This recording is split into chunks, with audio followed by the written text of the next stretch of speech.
able to outrange, outgun and outmatch the most modern Russian and Chinese tanks, service and industry officials said.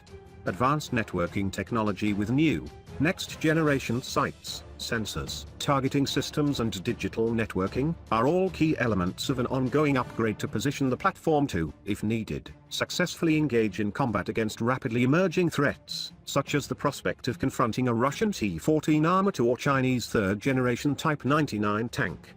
Right now we are at parity with near-peer competitors, and a sight upgrade will give us operational overmatch. Lieutenant Colonel Justin Schell, the Army's product manager for Abrams, said recently at the Association of the United States Army Annual Convention. While, quite naturally, the range and particular technical capabilities of the U.S. Army's emerging tank sights are not available for security reasons, several Russian news reports, such as GRU Pico, cite here, report that the new Russian T-14 Armator's thermal targeting sights are able to discern tank-sized targets during the daytime at ranges out to 5 kilometers. The same reports state the nighttime sights can reach 3-5 kilometers. Additionally, the 48-ton modern T-14 tank is widely reported to be able to reach speeds of 90 kilometers per hour. It is built with an unmanned turret, without a fume extractor, and is designed for a 3-man crew surrounded by an armored capsule. While much has been made of the T-14 Armator's cutting-edge technology, including its active protection, 12-round-per-minute firing range and 125mm smoothbore cannon in numerous public reports and assessments, it is not at all clear that the T-14 in any way fully outmatches current and future variants of the Abrams tank, at least according to available public information. Nonetheless, while not discussed much by U.S. tank developers, Abrams' modernization efforts are without question being designed to meet and exceed any dangers posed by rival nation tanks, such as the T-14. Concerns about the threat posed by the T-14 Armor II are, without question, informing U.S. tank and weapons developers. The Army is working on a new separate V4 variant, slated to begin testing in 2021, is being specifically engineered as a lethality upgrade to position the platform as the world's most advanced and threatening main battle tank. Army officials of course explain that many of the details of the next-gen systems for the future tanks are not available for security reasons. The new tank will include new laser rangefinder technology, color cameras, integrated on-board networks, new slip rings, advanced meteorological sensors, ammunition data links, laser plus warning receivers, and a far more lethal, multi-purpose 120mm tank round, said Major General David Bassett, Program Executive Officer, Ground Combat Systems. A recent news report from Sputnik reported that tank maker Uralvagonzavod has developed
remotely detonated 125mm shell for the T-14 armator. The U.S. Army's multi-purpose 120mm tank round, to integrate onto the V4, is now being engineered to integrate several different kinds of ammunition into a single, tailorable round. Without offering much detail, Army developers explain that the lethality upgrade, referred to as an engineering change proposal, or ECP, is centered around the integration of a higher-tech third-generation FLIR, forward-looking infrared imaging sensor. The advanced FLIR uses higher resolution and digital imaging along with an increased ability to detect enemy signatures at farther ranges through various obscurants such as rain, dust or fog. Army officials said further details are not available. Developers say improved FLIR technologies help tank crews better recognize light and heat signatures emerging from targets such as enemy sensors, electronic signals or enemy vehicles. This enhancement provides an additional asset to a tank commander's independent thermal viewer. Thermal targeting sights, as demonstrated during now famous Gulf War tank battles including Abrams tanks against Russian-built T-72, can create range mismatches enabling tanks to destroy enemy tanks without themselves being seen. A report in Popular Mechanics earlier this year, by Kyle Mizukami, says the T-14's new, now in development 3UBK-21 Sprinter missile can hit ranges more than 7 miles, basically tripling the current 48-mile range of an Abrams 120mm round, according to the report. The armator's current round, the 9M119 Reflex, has a range of 1 miles, roughly comparable to the current Abrams, and can penetrate up to 900mm of armor, Popular Mechanics writes. It goes without saying that the lethality of a round is, by any assessment, contingent upon the range, accuracy and fidelity of the sensors and targeting technology in place to provide guidance, accordingly. Exact range of fire may be far less important than the range and relative resolution of onboard sights and sensors. Furthermore, not only will the Abrams V4 improve range and lethality of the tank's main gun, but it will also bring long-range laser detection and rear-view sensors. Also, newly configured meteorological sensors will better enable Abrams tanks to anticipate and adapt to changing weather or combat conditions more quickly, Army officials said.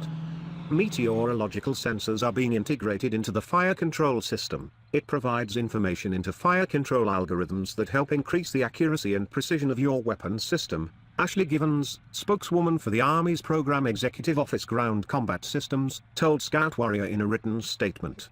The emerging M1A2 SEP V4 will also be configured with a new slip ring leading to the turret and onboard Ethernet switch to reduce the number of needed boxes by networking sensors to one another in a single vehicle. The maturation and efficacy of active protection systems also bears prominently upon this calculus. The Army is now accelerating development of a handful of APS systems to better enable tanks and other armored vehicles to detect, track, intercept and destroy incoming enemy RPGs, tank rounds and anti-tank guided missiles. The Army is now integrating an APS system called Trophy onto its Abrams vehicles.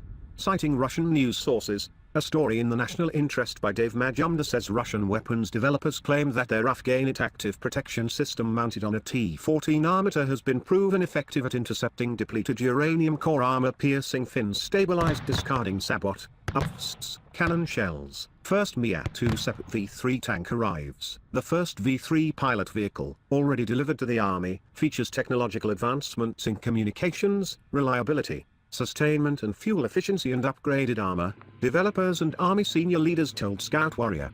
This current mobility and power upgrade, among other things, adds an auxiliary power unit for fuel efficiency and onboard electrical systems, improved armor materials, upgraded engines and transmission and a 28-volt upgraded drive system. Abrams maker General Dynamics Land Systems is already on contract to build 500 of the M1A2 SEP V3 tanks for the U.S. Army. The V3 is built to lay the groundwork for subsequent V4 variants in a number of key respects. Onboard command and control, force tracking technology, power generation and sensors are, as is regularly the case with today's new acquisition strategies, incorporate a common set of standards known as open architecture. This approach is intended to engineer hardware and software in a way that enables it to quickly integrate and merge with new technologies as they emerge. The V3 will be the foundation for future tank upgrades, Shell said. Alongside these efforts, the V3 is also built with a specific protection or survivability flexibility to afford commanders an opportunity to tailor the tank's protection level to adapt to whatever threat the combat circumstance may merit. Shell explained how the modern V3 construction approach, seeking to expand upon the previously integrated Tank Urban Survival Kit (TUSK), allows for rapid switching of underbody armor protection, reactive armor tiles and other protective applications such as a commander's gun shield and loader's gun shield. We can scale the protection level and increase the weight depending upon the threat. We took the underbody kit and took 1,000 pounds out of it using an aluminium alloy, Shell said in an interview with Scout Warrior.